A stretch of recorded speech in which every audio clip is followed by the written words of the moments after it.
दिल्ली में grab one लागू किया गया है। दिल्ली में बड़े वायु प्रदूषण के चलते एक कदम उठाया गया। खराब श्रेणी में दर्ज हुआ है दिल्ली का AQI। बता दें कि AQI 228 दर्ज किया गया है, जो कि अब कहीं ना कहीं रिवर्स बैक कर रहा है। बढ़ता प्रदूषण लोगों के लिए चुनौती है। दिल्ली NCR वासियों के लिए ग्रैब वन लागू किया गया। बीते दिनों हमने देखा किस तरह से ये स्थिति बहुत अच्छी आ चुकी थी AQI की, 100 या 100 से नीचे पहुंच चुका था, जो बेहद अच्छी श्रेणी में AQI माना जाता है। लेकिन अब एक बार फिर से 200 पार कर गया, जो कहीं ना कहीं खराब श्रेणी में दर्ज किया जाता है।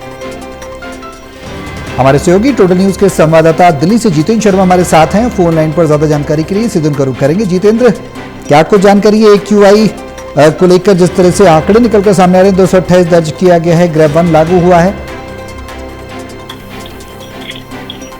बिल्कुल, देखिए दिल्ली NCR में हवा की गुणवत्ता खराब होने की वजह से, यानी कि 200 से 300 के बीच में हवा की जो गुणवत्ता है उसकी वजह से पॉल्यूशन का ग्राफ बढ़ रहा है, जिसके चलते अब ग्रैब वन लागू जो है वो AQI में तत्काल प्रभाव से लागू कर दिया। यानी कि दिल्ली के अंदर अब ग्रैब वन लागू हो चुका है, जिससे निर्माण कार्यों पर, यानी कि जिससे धूल वगैरह जो फैलती है उन पर रोक लगाई जाएगी, सख्ती बढ़ती जाएगी और कूड़ा जलाने पर भी प्रतिबंध लगाया गया। यानी कि जो लोग कहीं पर भी कूड़ा इकट्ठा होता था वहां आग लगा देते थे, तो उस पर भी रोक लगाई गई है, क्योंकि देखा जा रहा है कि लगातार पॉल्यूशन का जो ग्राफ है वो दिल्ली के अंदर बढ़ता हुआ नजर आ रहा है, जिसकी वजह से अब AQI ने तत्काल प्रभाव से ग्रैब वन लागू जो है वो दिल्ली के अंदर इस समय कर दिया है, ताकि जो लोग निर्माण कार्य कर रहे हैं, जिनसे धूल मिट्टी फैलती है, ज्यादा पॉल्यूशन होता है, उन पर रोक लगाई जा सके और जो लोग कूड़ा करकट में आग लगाते हैं उन पर भी रोक लगाई जा सके। तो फिलहाल कह सकते हैं कि दिल्ली के अंदर